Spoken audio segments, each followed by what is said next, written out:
Bienvenidos. Welcome you and all to another episode of the Global Latin Factor podcast where we talk about Latino everything. Thank you very much. As you see our banner, Latino everything. If you have not subscribed to the channel, I don't know what you're waiting for. It's been 3 years. What are you waiting for, homie? I'm going to come find you. I know how to use GPS. By the way, today we have an amazing guest. We have an Afro-Latina. She was born and raised in the Dominican Republic.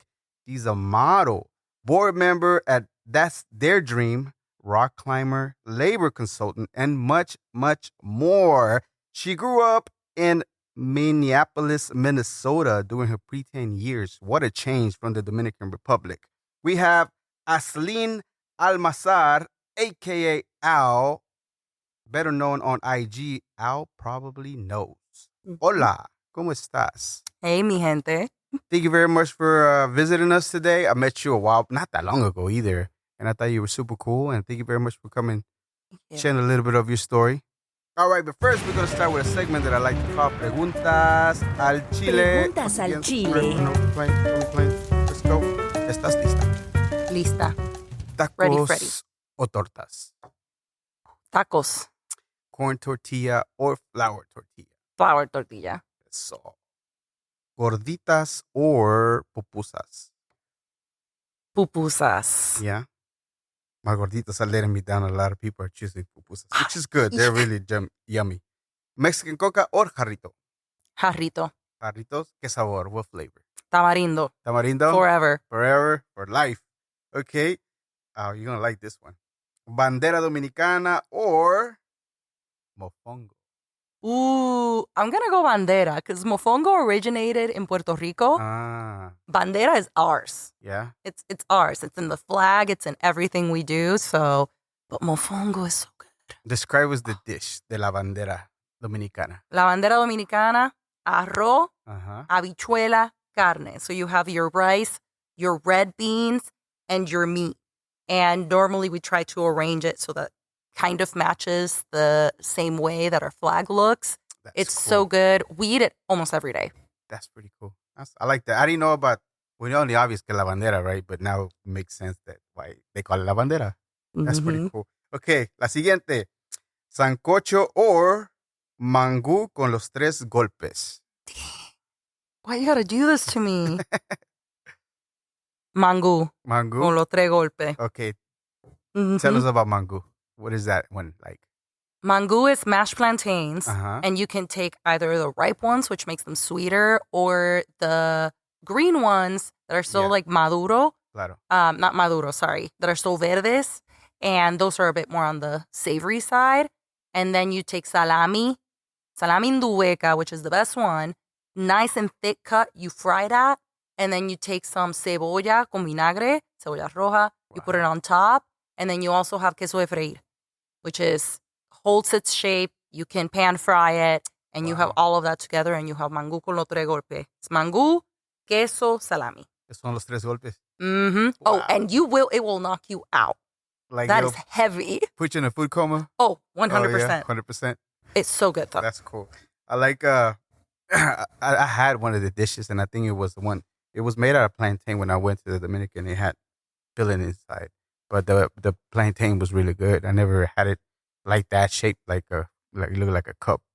Like a bowl. Mofongo. Yep. That's how we I do had our mofongo. then, right? Yep. Yeah, because in Puerto Rico, they have it as a big, like, masa. Uh-huh. And we like to make it as, like, a bowl. Yeah. Almost like a bread bowl situation, but with Yep. the plátano. It was delicious. You know, the beans, y'all call it what exactly? Habichuela. Habichuelas, right? Mhm. But it's just the red ones, or every single type of bean y'all call it habichuelas. They're all habichuela. Habichuelas. Because I know when I moved to the U.S. and I met people from Mexico and they said frijoles, I was like, what are those? What are those? Like, no, habichuela. That's funny. And you and I had a great conversation all the time when we met about the words, about Latinos, how y'all using this word and we use this word and we don't use this word and what is that word? And it's just freaking hilarious how that happens. I love it. Okay. Entonces, agua de horchata, jamaica, or tamarindo? Tamarindo. Tamarindo too? For life. For life. Love tamarindo. We had a tree outside of our place growing up. So we could have fresh tamarindo. Oh, yeah. So what is it? Okay, so maybe I never seen a tamarindo tree. What does it look like? Is it tall, short? The tree can be tall. The one that was across the way wasn't too tall, but the tamarindo just looks like, you know, the edamame bean pods? Yep. It looks like that, but brown and tougher. Yeah, and that's pretty cool. It is so good. You can literally just go and grab a tamarindo. Oh, yeah. We had that. We had guayaba. Oh, I love guayaba, too. We had... you had limones, too? We had limones in our backyard. We had cerezas tropicales. Yeah. Oh, what is the difference? De esas cerezas y the regular cerezas. What are the difference? The tropicales and the regular. I think they're more on the tart side. So they have much more of like higher acidity. They're smaller and they come in like red, orange, yellow. So they look like all of the colors and they're smaller than the ones here. I didn't like cherries in the U.S. for the longest time because I was like, what is this? It's so big and red. And I don't like that. So I still have a hard time, but if you go to the farmer's market in Plano, some sell the ones that look a lot like the Dominican cerezas. So in Mexico, where I was from, we have it looks like a cherry, right? And it grows in a tree. And it should be, I'm almost for certain, it's family of the cherry, pero le llamamos capulines. And they're a whole lot sweeter than the cherries. They're not tart, they're super sweet. And they have a seed also. It's just practically a cherry. Did the seed break up into like, it's dark. I was going to say, the seed break up into like 4 parts? No. The seed is just a seed. Just like the regular cherry, but again, it's just sweet. None of the tart stuff, none of that stuff. And it's black. And it's a darker color. It's really good. And I think it's going extinct. If I'm not mistaken, the last time I went to visit, there's no more trees of that. Capulin, they call them. Oh, for I know, it is. And you can make some really good tamales. The dulce, but with those. I love tamales. I know. I've been trying to convince my mom to make some tamales with cherries. Maybe we can get kind of sort of like close to the same. That would be so good. If I ever do make some, I'll let you know. Please. I don't know if you like spicy food, salsa verde or salsa roja. So, fun fact, I actually have an allergy to capsaicin. Wow. Which means that I can't have spicy food because the chemical in the seeds, for those of you guys that don't know, it is the chemical that makes pepper spicy. Yeah, capsaicin. So, if it's deseeded, I can have it just fine. I love putting like green chilies and the meat and stuff in foods because I love the flavor, but I can't have the seeds. Really? I have to deseed. I've been doing exposure therapy, so I'm doing much better. And everything in me always wants to reach for salsa verde because it looks really fresh. Yeah. But I know that's the one that pica de más. And so I have to stay very far away from it. And then the red one, I'm like, that should be spicier. It looks like fire. Yeah, so that's true, Ted. I always go for crema de aguacate. You know, that logic never dawned in my mind. Green, like red looks fire hotter, but usually it's the green one. It's so deceiving. It's so deceiving. It is. And it just looks so refreshing. And I want some, but I like living. And if I got to go, I don't want to go like that. That would suck. You're the second person. Well, it's not the same, right? But you're the second person I met that's somewhat allergic to spicy. Like I know a lady that actually is a chef. She's been a guest here before. Ooh. Shout out to Melissa. She is allergic to all kinds of peppers, any kind of pepper whatsoever. I don't know if it's the capsaicin in general, but I think just like she gets swollen up and everything. She has to have a shot in case that happens. Yep. And she has to be very careful when she cooks because gloves and everything because man, one little drop and is.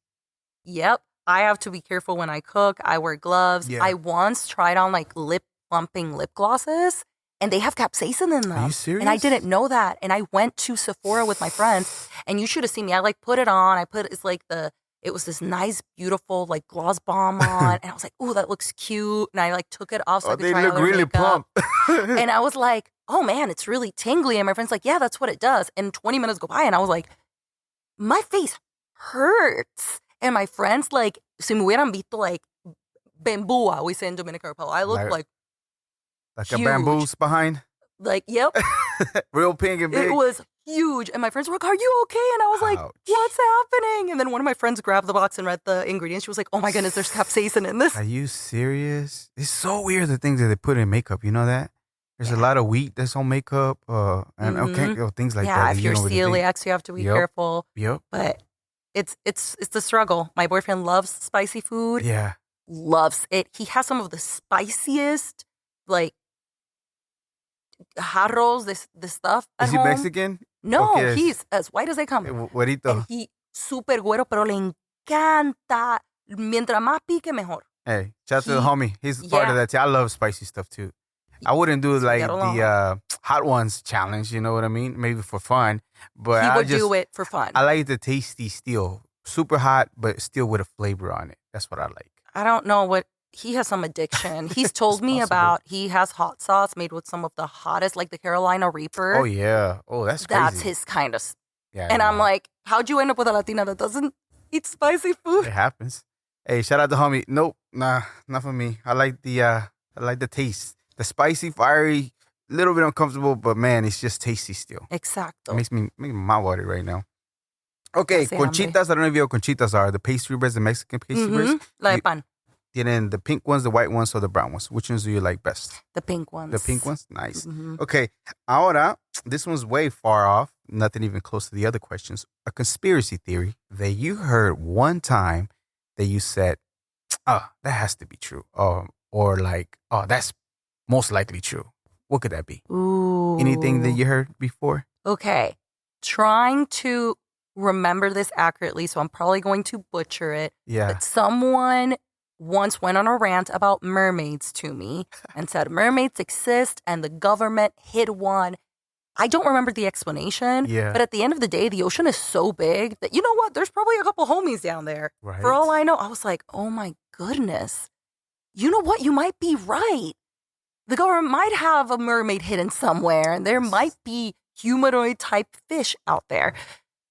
I hope it's not true because that would be terrifying. But at this point, I would believe almost anything because so many things that they've said as a conspiracy then turns out to be Yeah, true. That's true. So someone once told me that it was a comedian on a special, and he said, you got to believe in some conspiracy theorists because as a parent, he was a parent, I am not. You lie to your kids all the time. So you think the government isn't lying to us? Yeah. It has merit. Okay. During your time in Dominican Republic, was there anything that you see funny in the beach at one time that was like maybe suspect at all? Nothing. People. People in general, just people. Nothing alien-like or of the sort, which my mom believes in aliens hardcore. And at this point, I do too because I guess it's been proven. I'm not There's sure. some flying stuff out there that we don't know what it is. But when it comes to at the beach, la gente loca.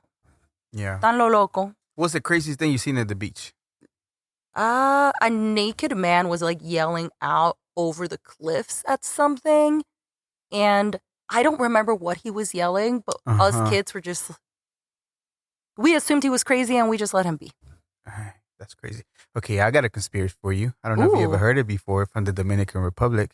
There's supposedly Christopher Columbus tomb at the Dominican Republic. That's a conspiracy? I thought that was just a fact. No, because there's people that say that's not really his tomb necessarily. They Really? say that it's his tomb. That's his tomb. But they He's say there. That's what again. I don't The know. Spanish think they have the little Italian man in their soil. Nah, he's in ours. Okay, and we're making sure that he's burning. True. For everything he did. Who was a liar? Big time liar. Mm-hmm. Okay. What is it that did y'all learn about that him in school at all whatsoever and talk about his tomb being there? It was mentioned once, and it was not said as a conspiracy. It was said his tomb is boom. Only say conspiracy, please. Dominican Republic PR people don't come after me. I just say the internet be lying sometimes. I've been known to say quote things from the internet and it's wrong. So there was a few videos that I seen that they said that supposedly his tomb, but from somebody that's from the Dominican says it's a fact. He's there. I believe you. I believe y'all people. Saludos, by the way, when I went over there. If anything, for sure left something behind and we had to bury it. So the energy is there and it's in that tomb. You can sense it when you go and visit? Have you ever been and kind of feel something? Feel a lot of negative things. Really? Mostly, I believe that it's because now as an adult knowing everything that happened and how our people were treated, how our indigenous tribes were almost wiped out by him and his people, and he just took advantage of us and our land. And I say that being of Spanish descent, because unfortunately or unfortunately, most of us have that in us at this point because we're so intermingled. Yep. There's a lot of anger that comes with it. And having been lied to for so long, I didn't know about how horrible it was until I did my own research in adulthood. Right. Because I went to an immersion school, an American immersion school. Mm-hmm. And in American literature, he discovered America and he brought technology and all of these things. And I read lies my history teacher taught me back in middle school in the US. Yeah. And just wondering, what in the world? Calling up my cousin in the DR and going, hey, did you know about this? And he told me, yeah, you learn about that when you're older, not when you're a kid, because it's horrific. It's horrific. That dude was a liar, deceitful, had probably one of the worst people, if not him himself, and the things that he did to people in general, you know? He's a big-time liar. He wasn't even Spanish. That's the other thing, too, right? He was Italian. So when I went to Spain one time, there's a statue, I believe it's Spain, where his fingers pointed that way. And I thought it was the dopest thing ever until like a few years. Like, bro, you were just a lost man. And of course, Italian people don't get mad, but yeah, try to hold on to him for as long as you can. But the homie was who he was. He was just a very horrible individual. Granted, they give him a lot of credits for a lot of things, but I don't think the accidental things that people see as good things to be outweigh the horrible things that he did in general, you know? Mm-hmm. Okay. And speaking of energies, when you said about his tomb, so one time some people had a coin from Nazis, like the Nazi coin, like an actual coin, and they gave it to me to touch it, and he just felt freaking strange. It felt so weird. I had it for a little bit, and I can sense all this stuff on. I just gave it back. Like, I'm good, bro. Mm-hmm. That thing feels yucky. It has so much negativity attached to it. It's hard not to feel it. Yeah, and I don't know about all this stuff about energy and things like that, but when I felt this thing, it just felt so freaking strange and weird, like heavy. It was heavier than, and it felt cold, even though somebody been touching it. You know, if things get warm, right? It's just like, nope, here you go, bro. It's not for me. Cuando hay muerte, you can feel it. You can feel it. Okay, when you think about the word Latino, Latina, Latinx, Afro-Latina, what first comes to mind? La cultura, comunidad is the first thing I think about. When someone mentions that they're Latino or someone mentions anything Latin-based, right, I think about how we've come together as people, how we have come together, and we do continuously come together to keep creating vibrancy around us. Right. And that cannot be taken away. It's the first thing I think about. I think about music and comunidad. La gente junta, partying, talking, bringing food, and congregating with each other. And I don't think you can say Latino, Latina, and not include that. Right. Yeah. The global Latin factor, by the way. So, do you consider yourself? So, of course, Afro-Latina for you is more of a term that you feel is more towards you. Why do you feel that it's more something that describes you more in full, more for you than just, you know? Of course, I don't think you're offended by Latina, but Afro-Latina has its own thing, right? Mm-hmm. Can you tell me about that? I actually adopted the term Afro-Latina much later in life. I hadn't heard it coined until late 2010s, 2020, somewhere around TikTok coming into play. Right. And it made sense because having moved to the U.S., in most Hispanic countries, we know this, nationality is how you describe yourself. Yeah. Soy Dominicano, soy Mexicano, soy Colombiano. That's it. There are no other prerequisites to it. And you move to the U.S. and there's your nationality, there's your ethnicity, there's race, and it gets so confusing. I had no idea when I moved to the U.S. that there was so much. People would ask, well, what are you? And I'd be like, I'm Dominican. Well, what are you? That's hilarious. I don't know what answer you want. A human being? Human being? Homo sapien? Exactly. And learning about race made it so confusing because it would say ethnicity, Hispanic. Okay, I'm Hispanic. That makes sense. Yeah. And then it would be like white, black, native, Pacific Islander, Asian. And I'm like, I'm none of these. don't know. I've never had to think about this. This isn't something we do. In the census in Dominican Republic, they don't ask for your race. So the more I tried to figure it out, the harder time I had, because Black was synonymous with African American. Right. And I'm not African American. White is synonymous with European descent, Caucasian, without anything else mixed in. But there were many groups that weren't even considered white or Caucasian until the last few decades. The Italians, the Jews. So it made it so difficult to understand, where do I fit in? And finally, living in Minnesota, there's not much diversity.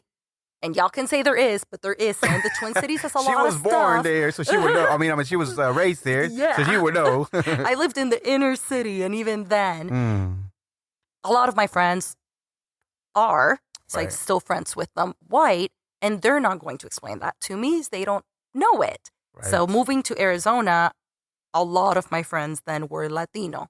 And even they had a hard time figuring out where they would land in race. Many of them from Southern Latin America, Colombia, Argentina, Chile, they were, well, I guess we would be white because we have way more European in us than anything else, even though most of us have indigenous and a bit of African somehow. And I thought to myself, okay, I can't identify as white. There is no way this counts as that. And calling myself Black felt wrong. And looking online, I didn't feel like I would be accepted into that community. I didn't understand the culture. AAVE didn't make sense to me. My siblings actually identified as Black since school. And I just didn't want a race label at all. I was like, nope, I'm Dominican. And that's it. This makes no sense to me. I don't get it. And even when I tried to, I remember family in Dominican Republic going, you're not Black. You're mestiza. And that made it so much more confusing. That's not an option on any piece of paper. Nothing says mestiza, okay? And finally, meeting and becoming friends with African Americans, them telling me, hey, let's think about it this way. Would you have been picking cotton? And I was like, yeah, probably. Probably would have. You're Black.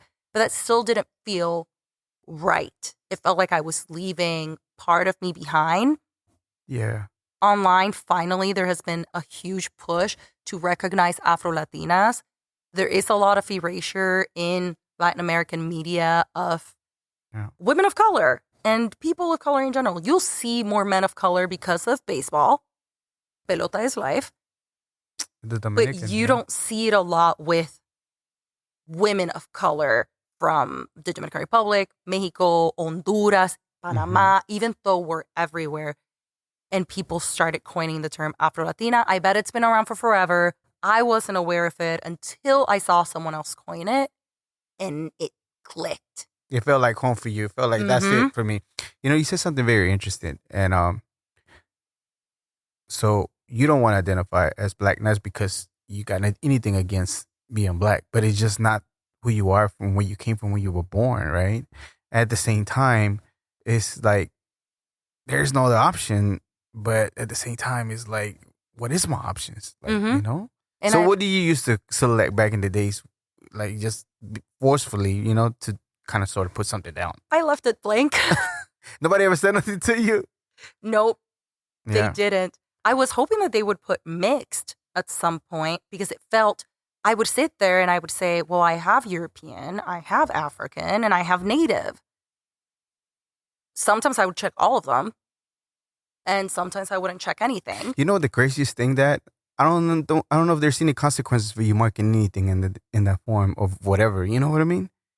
Like I don't know if anybody at that time, whenever we're growing up, finding ourselves and things like that, it makes like what the heck? It's so confusing. But right now, it just doesn't really like what cares, whatever.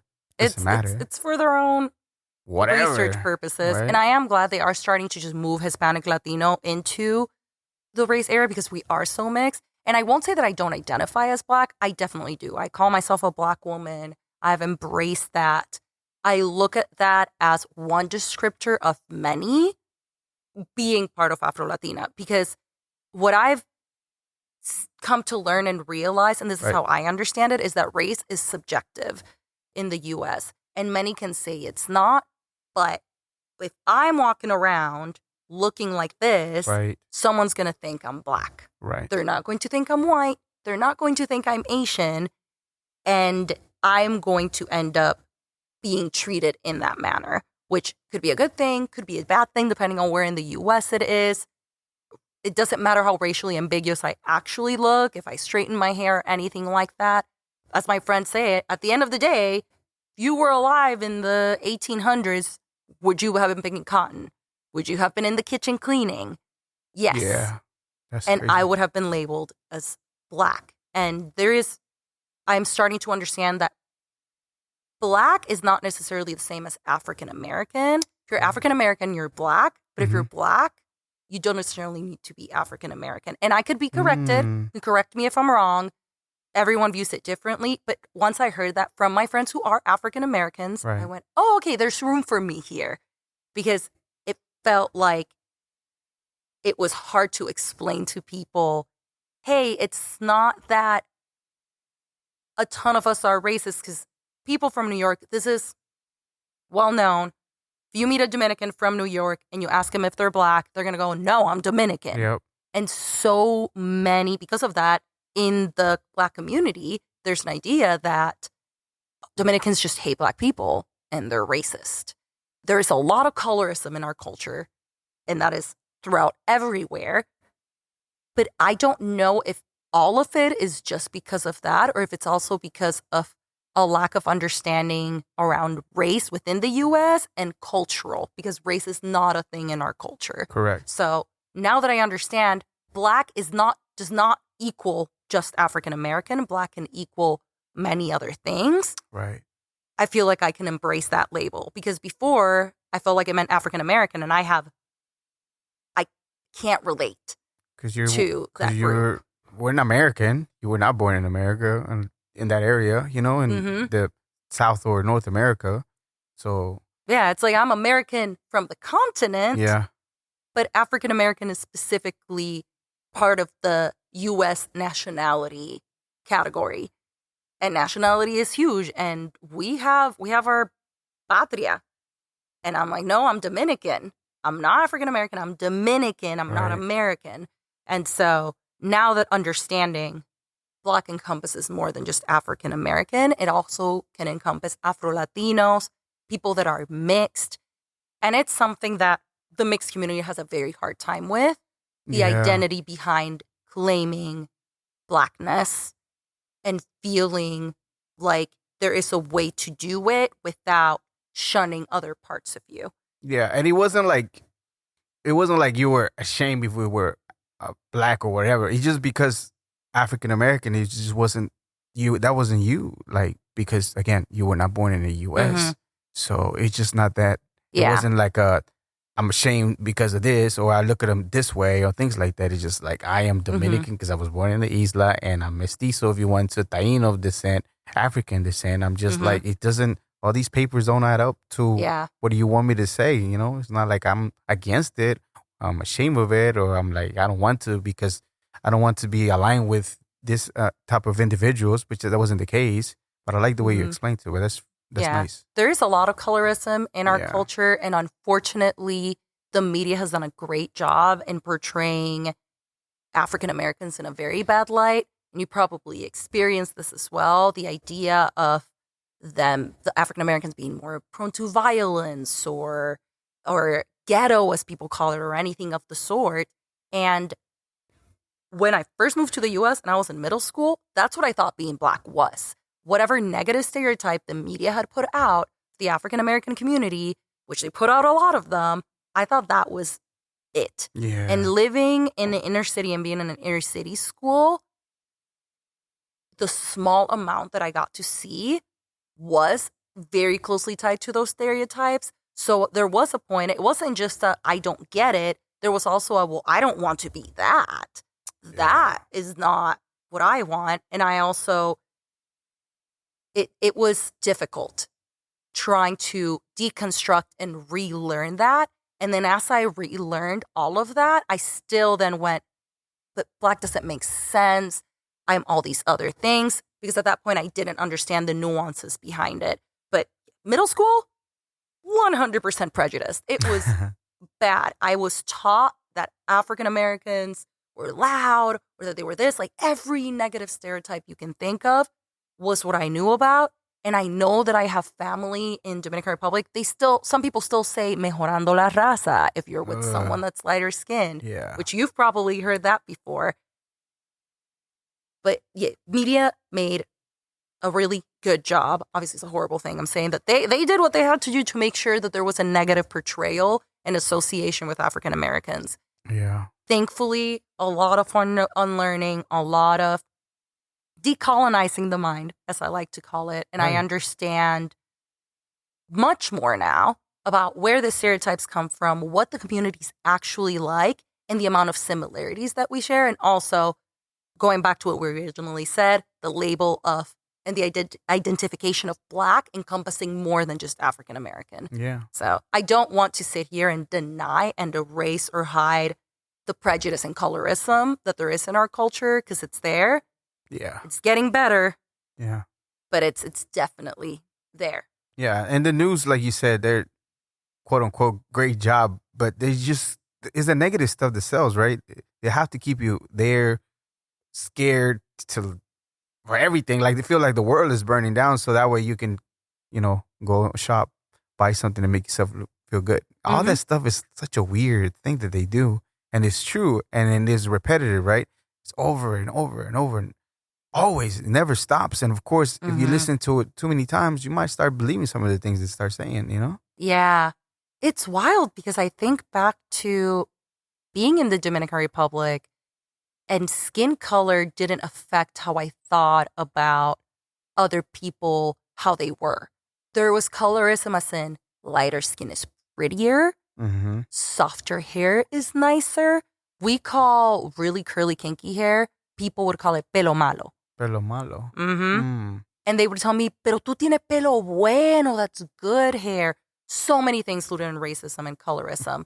However, you never looked at someone of darker skin and the stereotypes that there are in the U.S. and the prejudice that it's attached around violence or uneducatedness or anything like that, which are extreme stereotypes that unfortunately some people do believe, a lot of racist people believe, those weren't attached to that. Yeah.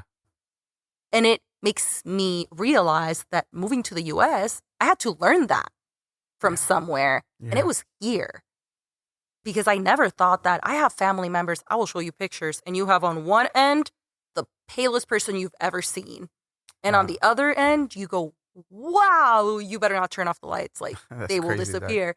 And we're all part of the same family, all from my dad's side or all from my mom's side with the same grandparents. So it is such a mixed culture that then moving to the U.S. and being exposed to a lot of that racism and negativity that's just in prejudice that's in the media, I was impressionable and I just took it and went with it. Yeah. When did you come to realize that you had already been your mind had been changed compared to where you grew up? So all of a sudden you realize, oh wait, this is not the right way. I come to a realization that my mind is turning to a place where it didn't used to be as I grew up. Do you remember anything like that coming up? It's definitely college. Yeah, college. High school, you're trying hard to fit in. You're taking information and you're not being critical about it. There's not a lot of critical thinking.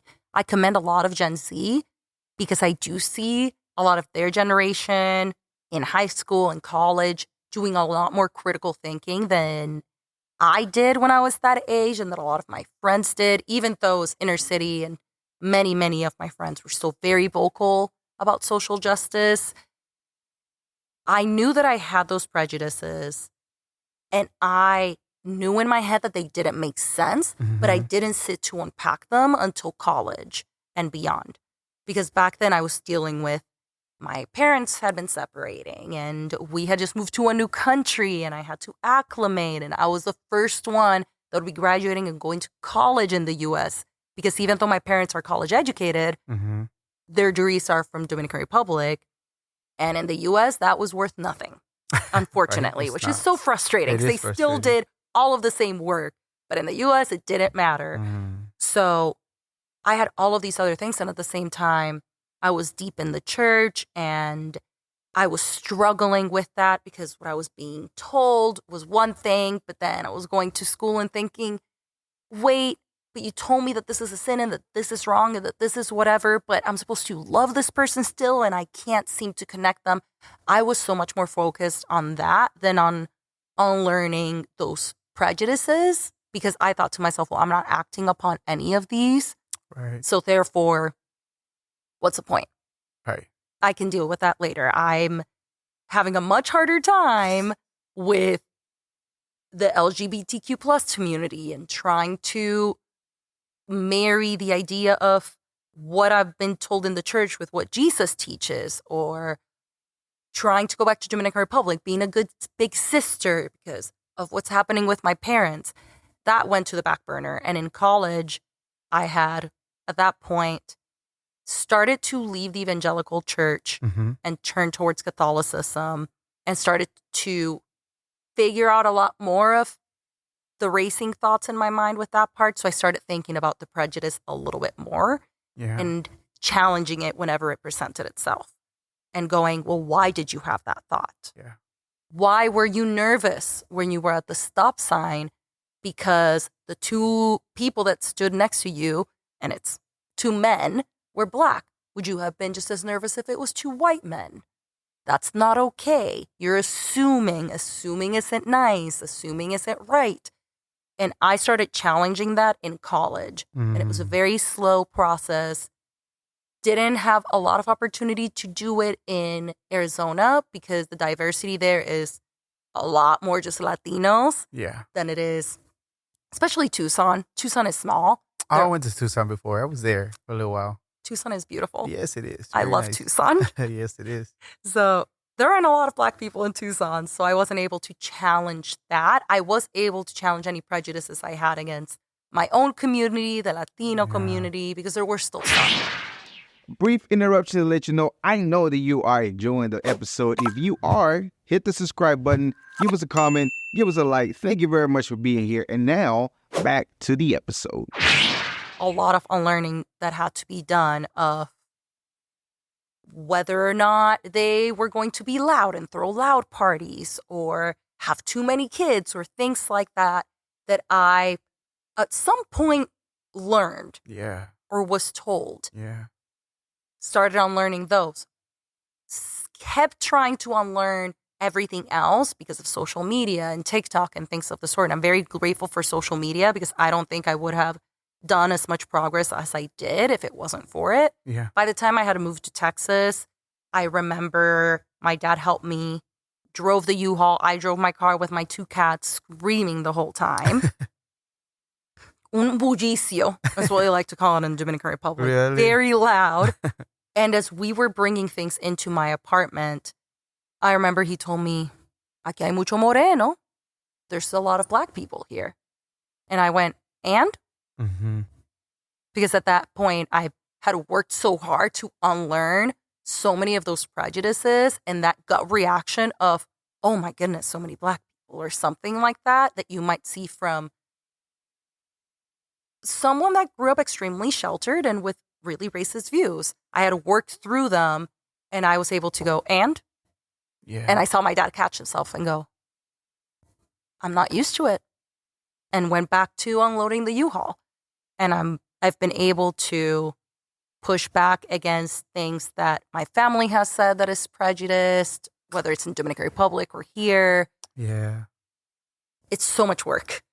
It is so much How work. else are they going to learn? Maybe they don't realize, not even conscious that they're doing it, right? Because whether, like, again, we don't know, we picked it up. Maybe you watched the news too many times. Maybe you watched too many movies too many times that that's reality, and that's not really reality. That's not how it works. So, you know, if you don't just let them be, they're always going to be that way until you kind of say something like, hey, that don't sound the right way. Have you ever dealt with this type of people in general and just talked to them or had a conversation before you start, you know, assuming things because things that you saw on the news, on TV, on whatever, and you think this is the way, you know? Because we got the same, a lot of other races have the same stereotype towards us as far as the way we are. Like the previous, my previous guest, T, she's a DJ. she ran into a Latina. She was in a relationship with a Latina girl, and so happened to be that she was crazy. You know, a lot of the times Hollywood portrays a lot of Latinas being crazy, and they're not. They're very nice individuals. We do have people. There are women, so happen to be Latinas, that could be that way because you don't know their background. You don't know what happened. Mm-hmm. There was a comment that a guy was saying like, "Oh, look at the Latino trying to defend them." No, there's no defending anybody that's abusive, that gets physical with somebody else about it, no matter what color you are, right? There is not. I'm just saying that we have a lot of drama, a lot of trauma. I keep saying drama last. A lot of trauma that we still processing through, going through, and you don't know what kind of background that individual came from. I empathize for that girl. Why are you so mad? Why are you so angry? What happened to you? I can only imagine the things that happened to you to be that way towards other people. Hurt people. That's what she's been doing. So yeah. I try to tell her, I'm not trying to convince you to go back to a girl, but I mean, not all the Latina women are like that. Yeah. Not all of them are portrayed the way that the movies do sometimes, Yeah. Very caring. Movies love portraying us as sassy, sexy, fiery, feisty, every single synonym. Yeah. I will say some of it is culturally, we are much more outspoken. And I like to say dramatic because it's a little bit true. We have a little bit more of that drama. We're more expressive. You think it's because we watch a lot of novelas? It's definitely the telenovelas because why are these people in gowns sitting in their living rooms and going, "Desgraciada"? I watched that since I was young and I was like, oh my goodness, yes. It's never ending. They're freaking novelas, man. One after the other. Oh. And you're there just waiting, 8, 9 o'clock, 7 o'clock, just waiting for what's going to happen on the next one. With the cafecito, you're ready to go. With the cliffhangers that they leave you hanging like, man, can't wait for tomorrow. That's true. Jesus. But it's true. They've created this caricature of every racial group, every ethnic group for their entertainment. And people tend to forget that human beings are individuals. And the environment isn't the only thing that shapes us. There's also internal identity that goes into it and how we process things and how we experience them. I know I'm dramatic, but nothing like you would see in the movies. We were at the hotel this past weekend when my boyfriend, our friend, and I were getting ready for the next day of the festival. I woke up. He wasn't next to me. I'm blind as a bat. So I assumed he was in the bathroom having a hard time. And I felt for him. He wasn't. He was at the buffet without me. Oh, and betrayal. Thank you. I said, I have been betrayed. And he gets back and I see he has no food for me, just Gatorade. And I sat there and I go, I thought we had built a relationship based on trust, communication, and loyalty. That's the overdramatic selling it right there. Yes, you have betrayed me. I will perish. I will now perish. And I was so dramatic about it. And he apologized. And I was like, I'm not mad at you, but I'm very sad because I'm hungry. Yeah. So there was a lot of dramatic antics, but there was no throwing anything, no name calling. Yeah. Besides calling him a traitor. Hanger is real, though. The hanger is real. Yeah. If you don't have no food, you wake up and homie's eating really good. Man. Yeah. There's a lot of talking with the hands, big facial expressions. That's cultural. I wouldn't say that makes someone feisty. That just brings and our women vibrance. Are very strong-willed too. I mean, they're very strong-willed and stern. They have to be sometimes because otherwise get pushed over. So, it's the same thing with the Black community. Outspoken, vibrant, strong-willed because we have to be. And it's taken as something negative, which is very frustrating. Yeah. It's very frustrating how it's taken and sexualized, made into a caricature for entertainment, whether it is the Latinas, Afro-Latinas, or the Black community. And there is always a little bit of truth on a stereotype because a stereotype has to be based on something for it to stick.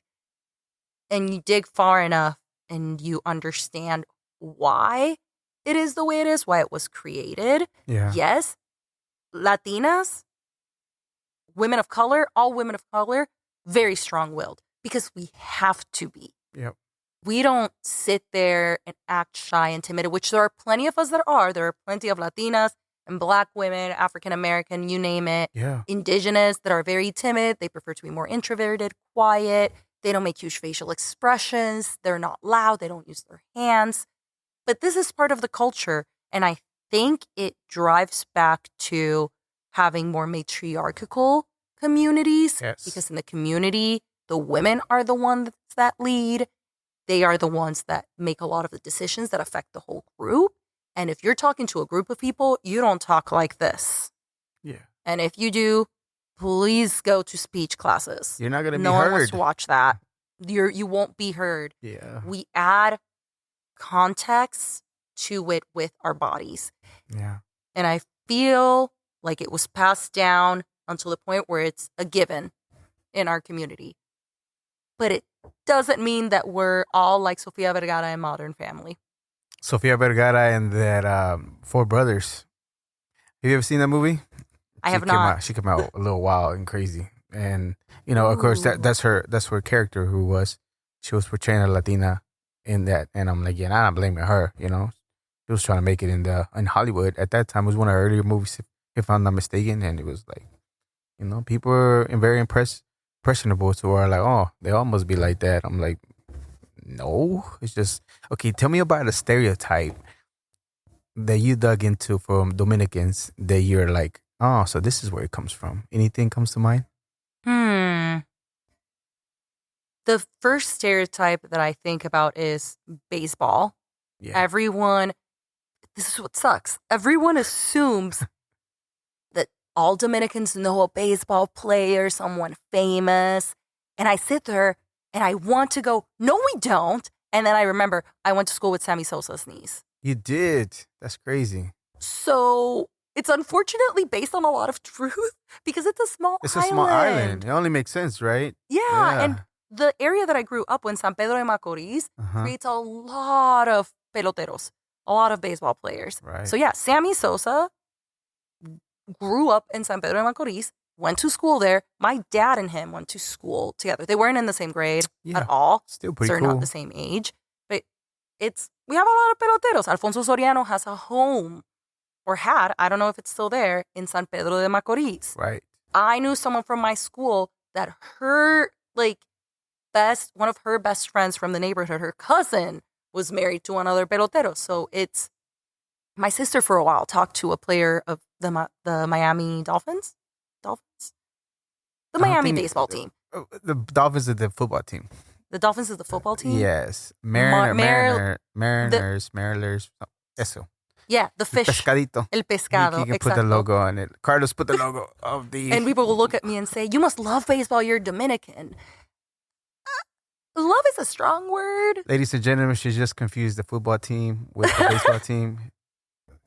It's not true. All Dominicans don't know all the stats, everything there is to know. I know baseball. Nothing about baseball. All I know is the team that plays here, the Minnesota Twins, because I gotta. Yeah. And obviously that the Yankees and the Red Sox don't get along. I think that's like common. That's common American knowledge. Yeah. It's also common Dominican knowledge Really? because of the Or amount of 'cause of Dominicans in baseball. New York. Yeah. Oh, yeah. My dad told me I'm But there's not quite a allowed bit of to fans, like the Red right? Sox. Oh, so many Yankees fans. I have Yankees gear because my dad gave it to me. And I've had people tell me, how could you bandwagon fan? And I'm like, I can't name a single player. Okay? This was given to me by my father. I wear it when we go to a baseball game where the Yankees are playing. And they're in movies. Yeah. They're the American team, right? That's a thing, I think. Well, I don't know. The Cowboys are Americans team. I'm sorry, just to correct her in general. Another Baseball team, I think the Yankees are more known than any other team. Angels maybe because of the movie. I don't know. To be honest, on baseball, I don't know either. It's the same. You know? Same. Cool. I do like going to baseball games. They're fun, but it's a social event. It is. So it is a stereotype that Dominicans love baseball. I know nothing. Sports ball? Yeah. Doesn't matter the sport. I don't get it. Hockey, I enjoy. Really? Yep. That's pretty Stars cool. game tonight. So that I enjoy, but I think it's because I grew up watching a cartoon in Dominican Republic called Jacob Tutu. It's a Canadian cartoon, Yeah. and he plays hockey, and that is not something Dominicans play. There might be one Dominican hockey player out there. Why? I don't know why they exist, Right. but I thought it was so cool because it wasn't accessible to me. So when I moved to Minnesota, hockey is huge. Huge. The Dallas Stars came from Minnesota. So I got into it. I wanted to play, and my parents said, heck no. That is how you lose your only other kidney. We're not doing that. Ouch. What do you mean? You lost a kidney? I only have one. Really? Yeah, one was lasered and sucked out when I was 9. Miami Ouch. Children's Hospital. Great It's place. just, Great place. Just wasn't formed correctly? Yeah. Or what? It Really? was defective. It was causing more issues, Ah. and they tried fixing it several times. And eventually, my parents went. They talked to a doctor in Miami, and he said it might be better to just remove the kidney. Yeah. She can survive just fine with one. And my parents went, yes, please, Yeah, because you- she's been in and out of hospitals. You're And gonna for- be sick most of your life. Oh, adult life, I couldn't control my bladder movements, so Wow. I was peeing in the bed a lot up till 9 years old. I would get urinary tract infections constantly. I was constantly getting fevers because of it caused so many issues, and I kept having to be in and out of hospitals, and it was so traumatic. I do not enjoy hospitals. I don't like them. Yeah. I would, even as an adult, I have to look away when I get a shot because I don't want to see it happening. It's Yeah. the fact that I'm in the doctor's office is a miracle already. Yeah. It was so much in and out of the hospital as a kid that it just left a bad taste in my mouth. Did it even take a though- little while for your parents to figure out that what was wrong? Did they think maybe you just waited in the bed because you were just waiting in the bed, or how did they find out? They knew that it was an issue since I was a super, super young toddler. Yeah. Probably, maybe even younger. I'm not 100% sure of when they found out, but I have a huge surgical scar from the first time they attempted to fix it when I was only, I don't know, 4, Wow. 5. I'm not even sure Right. how old I was, and kept having to go in. I remember once going into the doctor, and I don't remember what for, but I remember they had to insert a catheter. Right. I was awake. It was horrific. Ouch. And to this day, if I ever see that nurse, I will smack you because it was horrible. And she had no mercy for a little kid. I was 7 or 8. I was so Aw. young. Yeah. It was horrifying having Yeah. to do that while awake. Man. And finally, when my parents told me we're going to be going to, I was just excited to go to the US again. It had been a long time. So I was excited to visit and be in Florida. And sure, I was getting surgery to remove a kidney, but I didn't care about that because the recovery period was so short. Yeah. Technology, even back 20 some years ago, has come a long way because I had the 3 smallest incisions, 1, 2, 3, and they inserted the machine that blew me up like a balloon, Yeah. which actually that messed up my abs, but it'd be like that sometimes. It'd be like that. And they lasered and melted the kidney and sucked it out. Is how they described it to me as a child. There's probably a more scientific way to describe that. And maybe they Sounds didn't. accurate Maybe to me. I got a they- good visual of what happened. I thought it was cool. Like, you lasered and sucked out my kidney? Sounds pretty That's dope. pretty straightforward to me. What Yeah. happened? And I did have to stay in Florida for a while for recovery. Yeah. I don't remember how long it was, but it was long enough that I am to this day upset that we never drove up to Orlando for Disney World Yeah. because why? You're right there. We had time. You were right there. I was right there, but so much fun than staying with family friends and being in the US. And I remember the kids that were there. It was my family's, like my parents' close friends, their Yeah. kids. One of them was my age, one of them was younger, 2 Mhm. boys. And one of them kept saying, I'm so happy we can speak English with each other. And he was young because Yeah, I was a yeah. kid. They told him they were visiting from Dominican Republic. They had visited Dominican Republic before, and people don't speak English. So Yeah. they were very surprised that I could, and they wouldn't leave me alone. Yeah, I'm So I surprised played that a you lot. could whenever you was telling me about it. But let's touch back a little bit on your childhood, if you don't mind me. I know you went through some illness and stuff like that, but overall, in general, as far as you growing up, what is the happiest memories, or how was a day to day for you over there in the Dominicans as a child? Do you remember those things? Oh, yeah. I would be woken up by my mom before she went to school because my mom was in pharmaceuticals at the time. And I demanded, me and my siblings, we were so spoiled. We demanded to be woken up by warm milk. We wanted warm milk in the morning. Wow. And so we would wake up with our little sippy cups of warm milk. The bus would come and pick us up at the corner of the street because since it's a private school, there were only about 30 kids per class. The bus could drop you off right in front of your home Nice. or at the corner of the street. Mm-hmm. You would go, get in the bus, go to class. The same 30 kids that you've known since kindergarten are in that class. We actually, so uniforms are a norm in even public schools in Dominican Republic at the time. I'm not sure if it's still like that. So wearing my uniform, go out to lunch, play in the monkey bars, same as a kid here would. Lunch, I will say, lunch food, Dominican Republic, top tier, top notch. Bandera Dominicana, mofongo, mangú, salami, you name it. It was nutritious. It was fresh. Oh my goodness, I still think about that food because it was just perfect. It was great food. Yeah.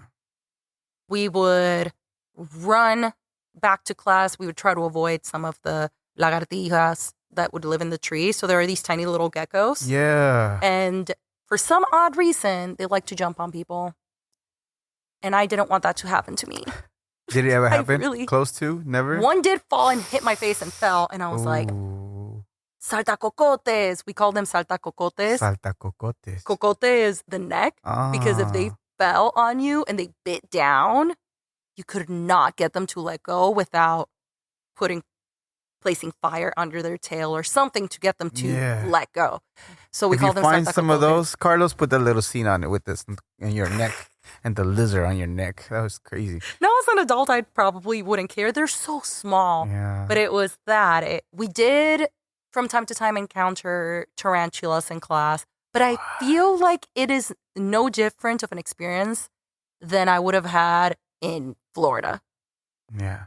Okay, so let me ask you this. It seems like your family was well off. They did well for themselves, right?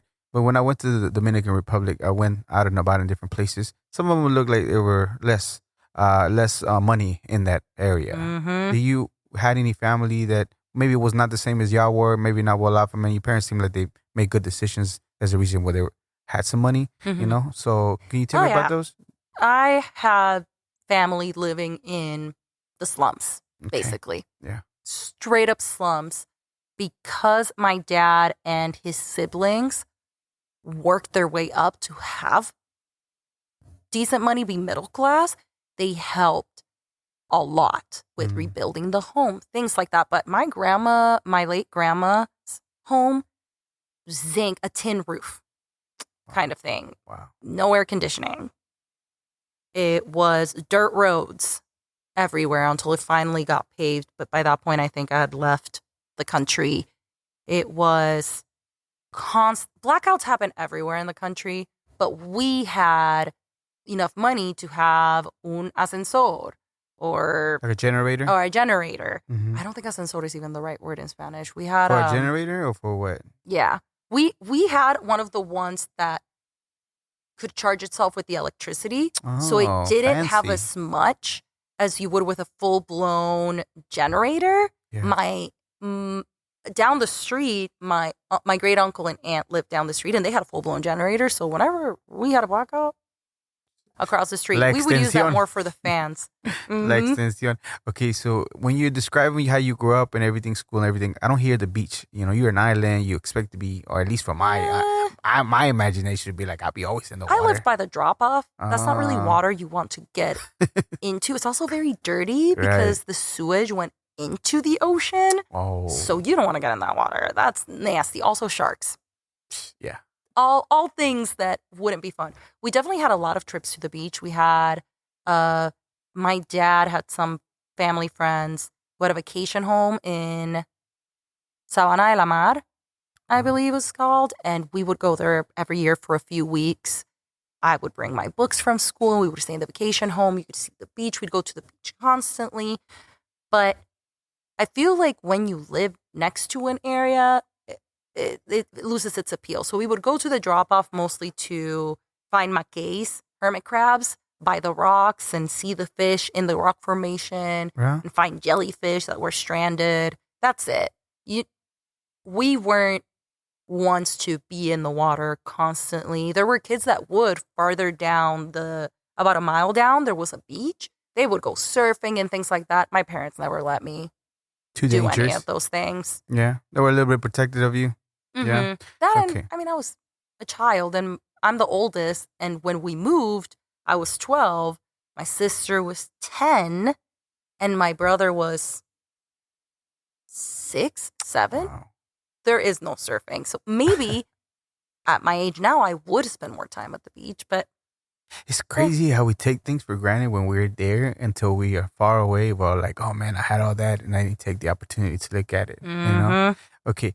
So in the Dominican, to your opinion, right? 3 places that anybody going, besides the resorts and everything else, what are the things that they have to see when they're there? What do you recommend? 3 places. That is so difficult. There is so much. And many people will say, oh, that's not it. That's not the place you should go to. Because I would be taken to places as a child. I didn't know what it was called. I just knew it was dope. Bonao is beautiful. I will say if you have to pick places to go that aren't the resort, you've got to visit Santo Domingo. It is the capital city. It is a city. That is where you see the most diversity.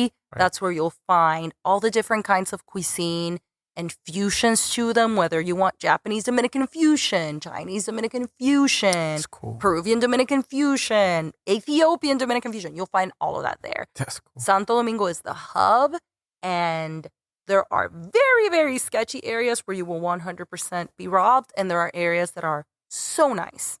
Yeah. Incredibly nice, where people will fly there to do content. So my brother taught me this recently. Santo Domingo, Dominican Republic, it is one of the top places to go and do content creation in the Latin American community.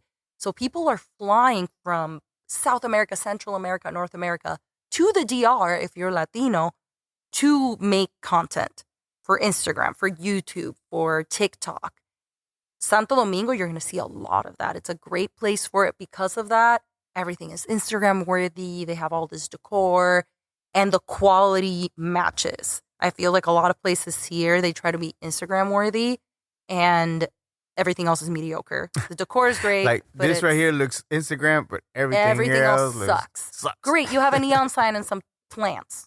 Okay. Where's the good food? Whereas there, you're going to get las vibras son pristine.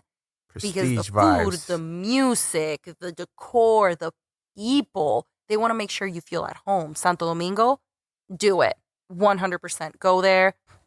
If you want to see more historic, Santo Domingo has plenty of historic areas. That's where you have wait, is Faro Colón there? Don't quote me on that. If you want to see a lot more historic things, northern side of the island, Puerto Plata, La Vega, that's where you go for that, especially in February during our Independence Day. The Carnaval, right? El Carnaval in La Vega is wild. You have all of these people dressed up. Like, you have they almost look like dragons. Yeah. And I'm blanking on their name right now. Diablo Cojuelo. So we call them Diablo Cojuelo because of how they walk. It's more like a swagger, but they have these big old masks that make him look almost like a dragon demon thing. And they walk around with jingles all over their body, dancing, music is pumping. You have people dressed up in Aboriginal clothes, how the Taínos originally dressed in traditional Dominican clothing with the skirt and the frilly shirt and the flower in the hair. What kind of music's playing? Is it It's drums? Is it a lot particular? of drums. Take merengue to its more core level. I know there's an actual term for this style of music. Perico ripiao. A lot of perico ripiao style. You're going to have a lot of like guira. So it's that thing that almost looks like a grater where they take a thing that looks like a pick comb. Again, technical terms. I apologize, my people. So good. Not doing well for us here. You're good. You'll hear a lot of like Yeah. and tambores all over the place. People are dancing. So a lot of times everywhere. it's not songs, right? It's just mostly the It's rhythm. just the rhythm and the music. Cool. And pitos. A lot of Whistles? whistles. Thank you. Silbatos. Yo los conozco silbatos. We say el pito because it El goes pito, beep, beep. That word is very perverted for some of our Oh, like, shoot. Mexican people. Is the male part. I forgot about that. Okay, we're running short on time. We didn't get to a lot of your story, but everything you share regarding the Dominican Republic, how you grew up, I think it's pretty cool. We do exchanging cultures when I talk to people from like Ethiopia, Vietnam, and I still, even within our community, we still, don't know a lot of the ways we live, the way we grew up, things like this. So you clarify a lot of the things, especially race part and the app, because I struggled with that too when I was growing up. I didn't know what it is, but after a while, it's like, whatever. It doesn't matter, right? It's not important. But at that time, when you're confused, when you're trying to find yourself, you're like, but it's not me. This is not who I am. You know what I mean? Exactly. A lot of the times I check white because that's the only option there was close to. I'm a little dark, but I'm not, black. So I wasn't native, even though I am native, like indigenous Mexican, but not indigenous in this area. So I'm like, Gonna have to start checking native. Jesus, man, I am. So it was all very confusing. So I think your explanation is well put together as far as the things. Oh, es una cosita. So the way you put it together and the way you broke it down to me, thank you so much. I think it's very, it's amazing. It's going to be great. And so real quickly before we stop, Minnesota, how shocked were you to make it to Minnesota? Coming from a tropical island, one of the most visited places in the Caribbean, Dominican Republic to Minnesota. Like everything that I know that I hear from is cold, just freaking cold. That's and a lot of it Viking descent over there. Oh, so much Northern European.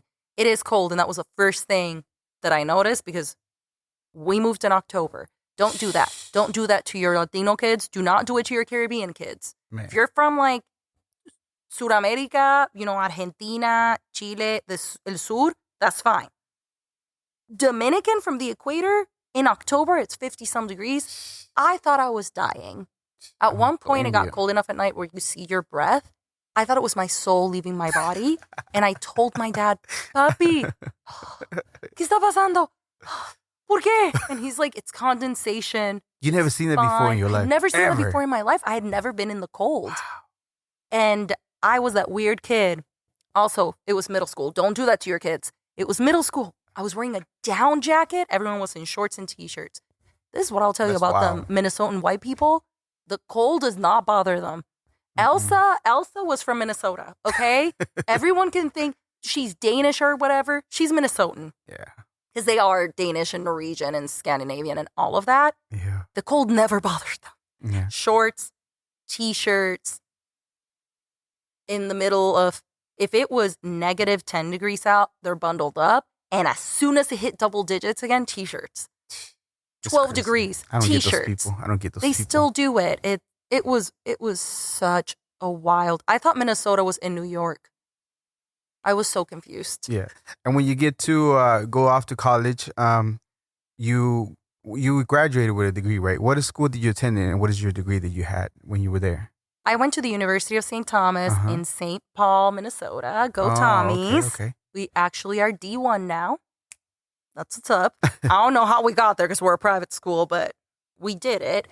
And I majored in business marketing and communications with a minor in consumer behavior psychology and pre-law. So what took you to Tucson? A man. Okay. We'll leave it at that. But during that time, He's a good guy. it was kind of interesting though, because even when you got there, that's what kind of sort of discovered modeling. Did somebody see you? Thought you were nice looking? I ended up doing more modeling in high school for local photographers that wanted to expand their portfolio because one of my friend's mom is a photographer, but I didn't like it. And also, whenever I looked into actually getting into it, I wasn't the right look. We know what that means. We know what that means. Yeah. So instead, I started doing photography and helped my friend's mom with her photography business, do a lot of portraiture, wedding photography, started doing makeup. I helped people with their makeup for shoots, for prom. Even one of my close friends who lives here now, she had done a few modeling things too in college. And I remember once I had to drive to where she was to fix her makeup because Shout out whoever to Cassie. did it. Cassie, right? Yes, it's Cassie. And once I moved to Arizona, actually, I stopped participating in all of that. And someone reached out in my DMs on Instagram. It was a local designer. And she asked if, it was her husband, asked if I would model for his wife's brand. Cool. And she's a bigger local designer, comes up with extremely creative things. It's Laura Tanzer. She uses scraps to try and reduce the amount of clothing trash in landfills because the fashion industry creates a lot of pollution. There's a lot of scraps that are thrown out. She takes those scraps and creates something new. And she works with a big photographer there. At first, I thought it was a scam because it was through Instagram, but it was great. I got to practice a lot of things that I had never tried before. The photographer has a great eye for it and got published, had my face on banners. I thought it was so cool. And because of that, an agency in Phoenix, in Scottsdale specifically, found me. She had a show in Phoenix at one point and had a big banner, and I was on the banner. They saw me there, asked for my information, and they reached out. And so I signed with that agency and did a couple of things for the University of Arizona. Wow. Did photo shoots for a couple of other local designers. Did a commercial for the Sack, which is a purse brand that's carried at Dillard's and things like that. And started realizing the more I did those gigs that I wasn't enjoying it anymore. It was way more fun when it was just local. I didn't have to, so many auditions. I would have to drive from Tucson to Phoenix 2 hours for a 5-minute audition. And the majority of the time I wouldn't get it. So now I kind of do it, but it's mostly for fun. That's cool. That's awesome. Okay, we're running short on time. Before I let you go, all your social media, where can people reach you at? Where can they find you at? IG, I said earlier, it's Al probably knows. And what else? That's pretty much. You can find me on Instagram. You can find me on LinkedIn under Azlin Almanzar. Professional only. Yes, if you want information on labor consulting, human resources, what's happening right now compliance-wise, that's where you can find me. Nice. Otherwise, those are the 2 pages. I don't have a ton of other social media because I'm putting a lot of my time into the labor consulting side and it's extensive.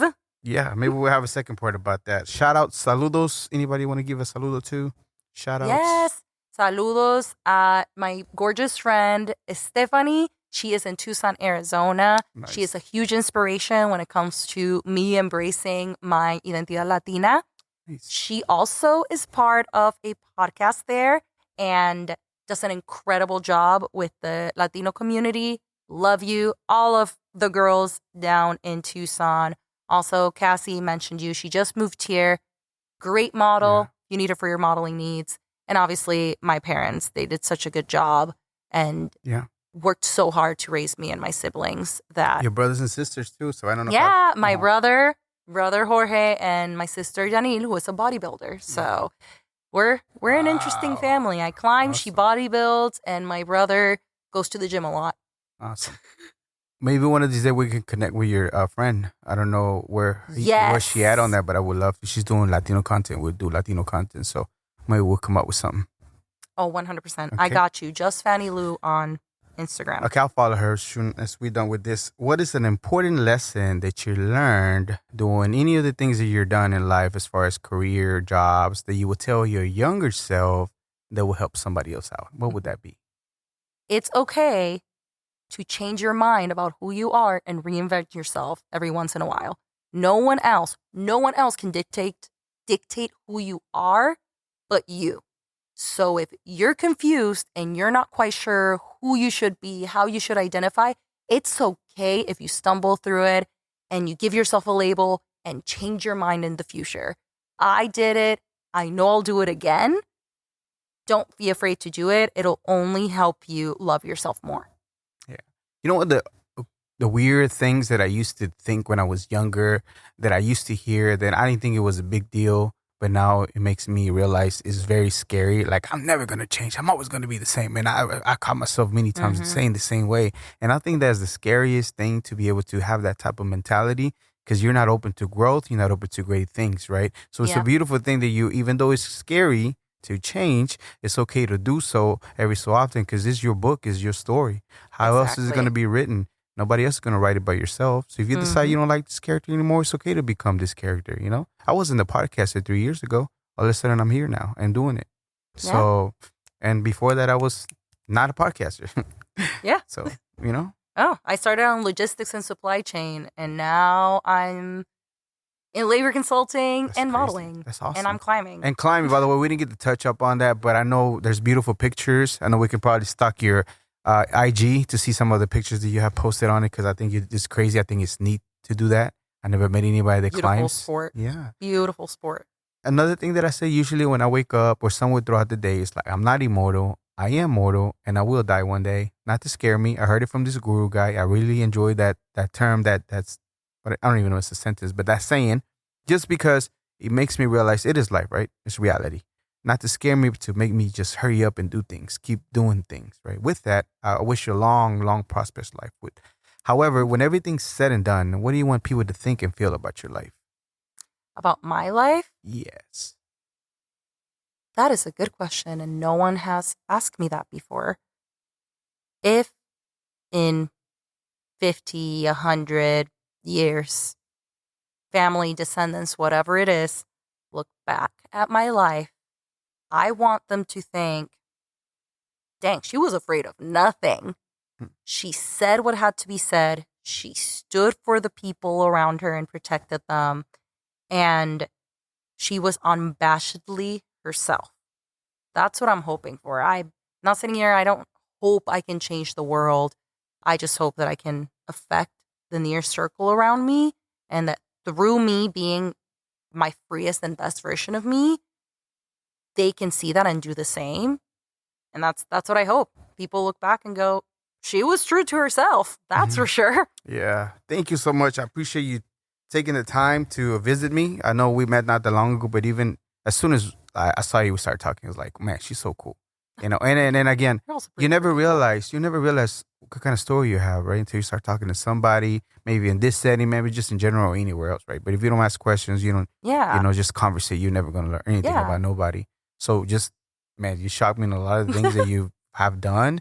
You enlightened me more on Dominican Republic, even though I was there already. I just didn't get. If you are any of people at the Dominican Republic, ¿se acuerdan del mexicano with the long hair? Hey, disculpen, that wasn't me. Mexicano. That was a face. Buena gente. They were so friendly, and even though I was a jackass at times, because it was a party That was time. such a good story. It was. They were cool. Like, hey, don't worry, you're having a good time. I'm like, man, I know you say it's okay, but it's not okay. I can still enjoy myself. But shout out to ya. Saludos a ustedes. La República, cuando estuve ahí, fue un placer. La gente es hermosísima. Les gusta cantar muchísimo. Así es que, bueno, I had the best time. Saluditos. Okay. No, yeah. So, it's true. Thank you so much. I appreciate your time. No, thank you for having me. Absolutely. Wouldn't have guessed when you walked in looking all sharp that it's your thing is empowering the Latino community and sharing stories. So, shout out to the Cava Bar for helping us meet. And I can't wait to see the stories that you continue to expose us to. Thank you. We need to hear them. We are all in a little bubble. And sometimes we need to know that there's someone with some similarities, but just a little different out there. Yeah. So we can grow a little bit more. And without a doubt, Al, you are a global Latin factor. Thank you so much for being here. I appreciate it. This was another episode of the Global Latin Factor podcast. Remember to subscribe. I don't know what you're playing. Merchandise. Also on the description, go get your shirt. And remember, we are just like you. We are people. We are the spice in this melting pot that it is the world. Till next time. Bye. Thank you very much for checking out this episode of the Global Latin Factor podcast. Make sure you go and subscribe to the channel and check out one of the other episodes that we have prepared for you. Thank you very much. Till next time.